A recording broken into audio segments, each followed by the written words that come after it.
Kimberly, thank you. Kyle Troop, 6 tour titles, 0 majors. Match number 1, your 4 seed, Tom Smallwood, taking on 5 seed, the guy many figured as the favorite, Anthony Simonsen.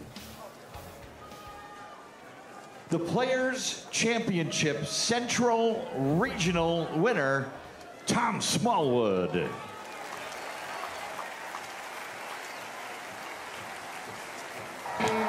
There are underdog stories, and then there's the story of Tom Smallwood. An auto worker laid off in the Great Recession of 2008 turns to the sport he's loved since childhood and goes from Joe to pro overnight.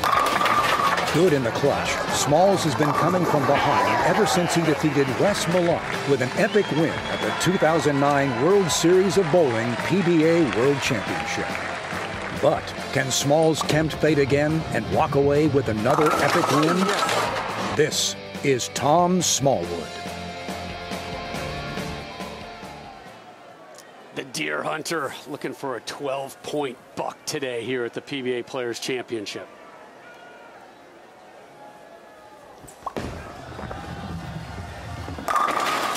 Go. Strike hard, strike first. No mercy. The Players Championship West Regional winner, Anthony Simonsen.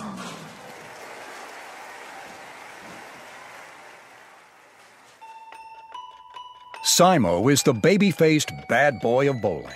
Dropping out of high school at only 16 to become a pro bowler, his scrappy style has gotten him far. When you grow up on the lanes, you grow up fast and tough. While he might look sweet and innocent, Simo's temper is anything but.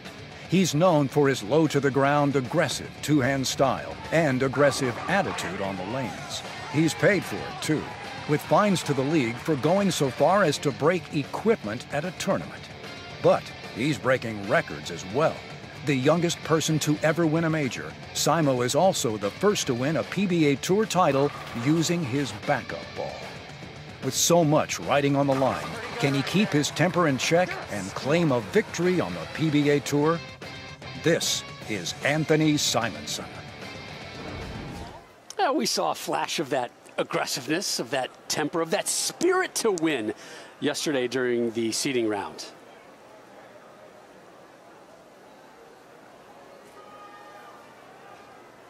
An issue with the lane causing a break. While we have this moment, Randy, let's take a look at the oil pattern today. And the real gettable, scoreable Don Carter. The gettable. Ooh, I like that. Yeah, real gettable. 39-foot Don Carter oil pattern. I was looking at some stats here. We were talking about Dick Allen and being the only player to have bowled more than one game. As you can see where the players are going to be starting at in between 3rd and 4th arrow. But Dick Allen struck 83% of the time in his 4 games.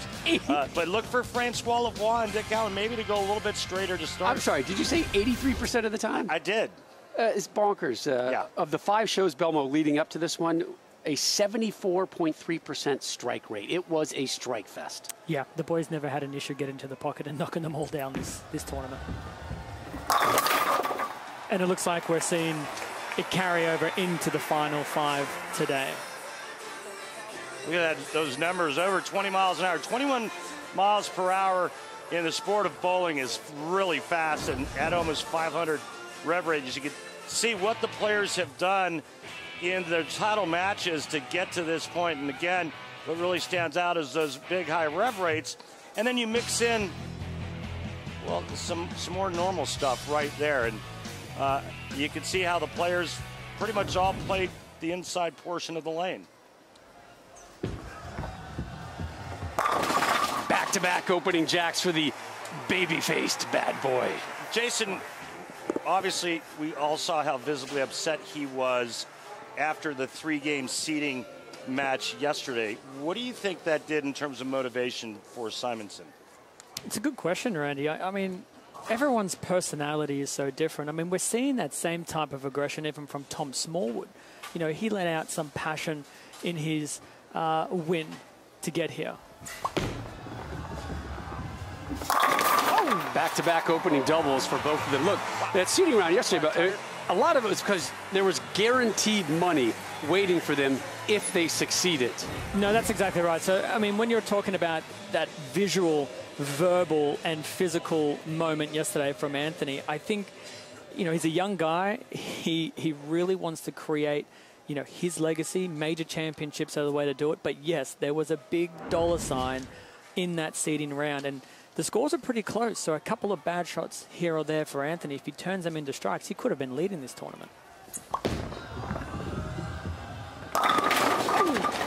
Yeah, and I think you make a great point, because I think him being visibly upset had to do with the dollar sign. And, you know, if he leads, he guarantees himself $130,000. Now, if he loses this match, he wins 50. And simple math tells you that's an $80,000 difference. It's a lot of money. It's a lot of money. The arsenal for Simonsen today. Again, the higher the number, more hook. Matching triples to start.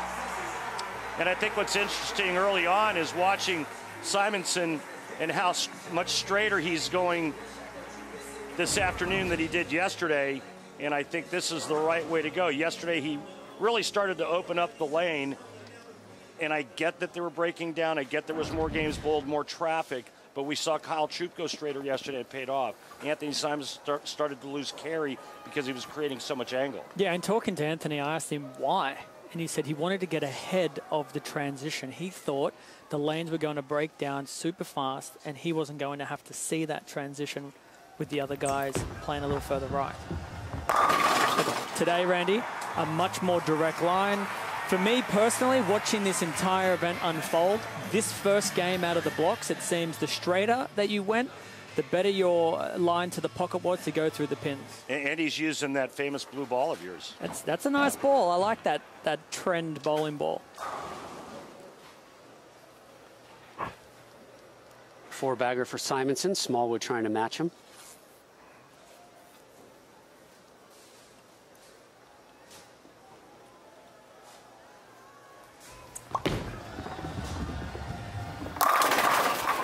Randy, Hambone is 4 strikes in a row in what indoor sport? 10-pin bowling. Now, Bang. Rob, we have 2 ham bones. You know what a double ham bone is? That's full pig. Full pig. Full pig. Oh, I think every show, opening match building up to this show, the PBA Players Championship, all the regional finals, we had a ham bone, a 4-bagger, early and often in our matchups. Again, going to the point that it has been a strike fest here, and it continues for Smallwood. Perfect through 5. Want to remind you, should we get a perfect game in our championship match, there is a $1 million bonus. And you might say, hey, Rob, it's nice to dream and all. Francois Lavoie, our 2 seed, he's one of only 2 players in the history of the PBA who've bowled 300 twice under the lights. We've had 2 300 televised games at this facility in the last 6 months alone. Simonsen trying to match him. He's got a 5-bagger as well. Back-to-back nickels dropped by Smallwood and Simonsen in our opening match here at the PBA Players Championship. $250,000 on the line. We talked to all the athletes this week, and one of the questions we threw their way, Randy, who's the favorite? Who's the favorite? And most of them said, rather quickly or with some thought, Simonsen. Simonsen. Yeah, I believe in myself, but Anthony Simonsen's probably the favorite. Why not me? But yeah, Anthony Simonsen would be the guy I would list as the favorite. And I think that's another reason, Belmo, why he was so surly after the seeding round yesterday, because he knew he'd have to run the ladder. And he is running it to perfection right now. Crack open a 6-pack. Simonsen's perfect through 6.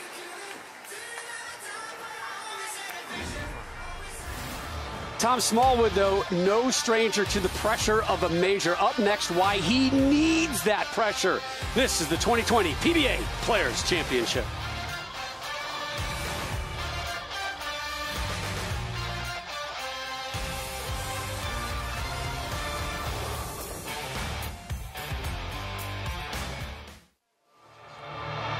The PBA on Fox is sponsored by Guaranteed Rate. Mortgage rates are historically low. Save money at rate.com today. And by Kia, introducing the all-new Sorrento, the world's first storytelling machine. All right, welcome back to just beautiful Jupiter, Florida. And you take a look at the scores. Both Smallwood and Simonsen here in match number 1 of the PBA Players Championship can max out with a 300. So this is not something new here at this facility and at this tournament. Go back to match number 1 of the East Regional Final. That's your 4 seed, Chris Vi, took down Tim Foy 300 to 235. So we have had perfection here, not once but twice in the last 6 months on television in this facility. Should we get a perfect game here, it'll be a $10,000 bonus. Should we get perfection in the championship match, $1 million bonus.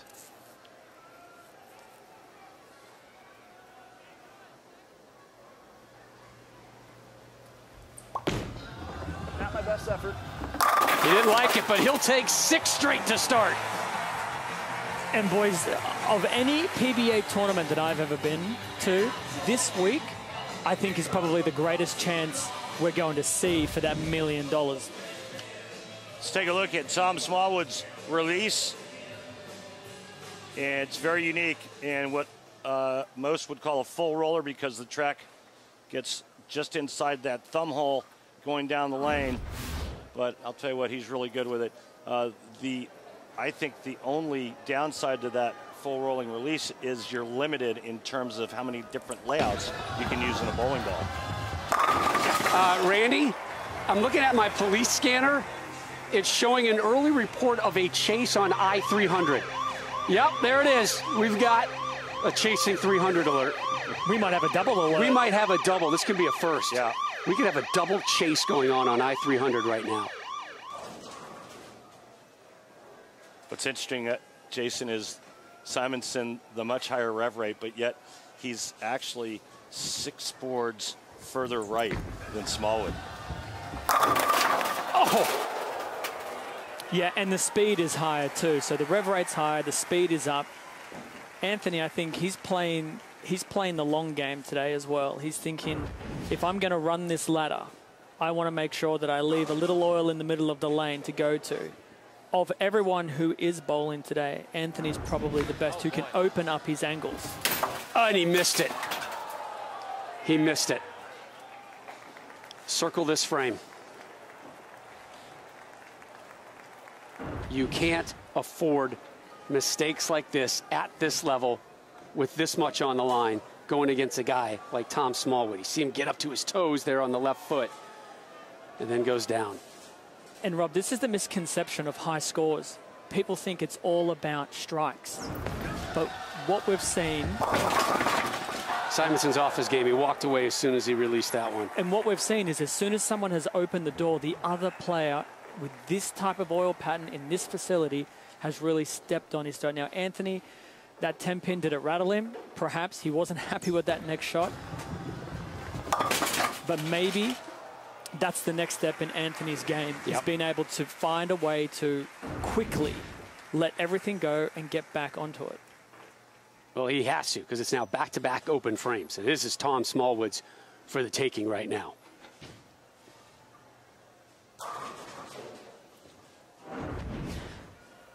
Smallwood comfortable in this position. 3 tour titles. 2 of them have been at majors. He's perfect through 8, and Kimberly, this type of pressure is something that Tom Smallwood thrives on.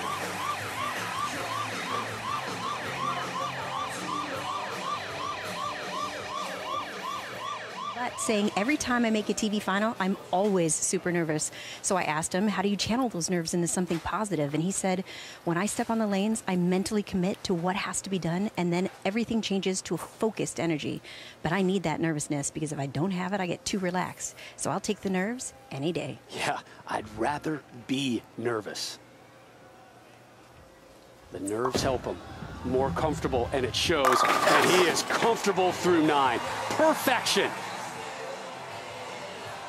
This guy's, he's a different type of bowler when it's a major and he's under the lights. Things just don't faze him. Simonsen, quick release. He's done and dusted. He's just trying to clear this path for Smallwood as he goes after 300. Yeah, just trying to get out of the way now. I think what's interesting is we look at our strike track stats powered by Kia at Smallwood, and we talk about the transition of the lanes all the time on the PBA Tour, but Smallwood has actually moved 3 boards to the left since the start of this game. And we can barely keep up with the pace that Simonsen is throwing these rocks right now. Well, you thought he was upset yesterday after the seeding rounds? Give him space when this match is done.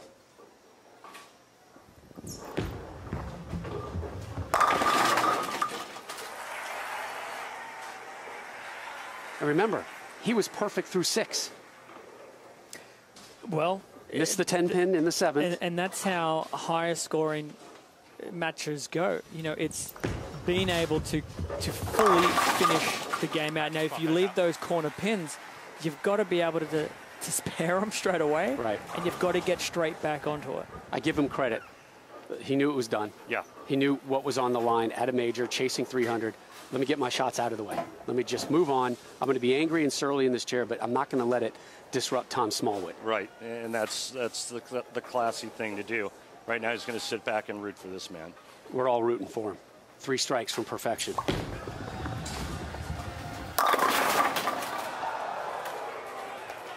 The first shot of relax on all day. Said it was the first shot he felt good on all day, where he actually could relax, and he goes and high trips it forward. That's the problem. Don't relax, Tom Smallwood. I think, you know, and I think Jason will agree with me. I think you always have to bowl with a little bit of an edge. Yeah. Yeah, as soon as you do feel complacent or you feel too relaxed, the concentration level drops. Even if it is just a small percent, can be the difference between striking, ring 10 in, or in this case, the 9 pin from Tom.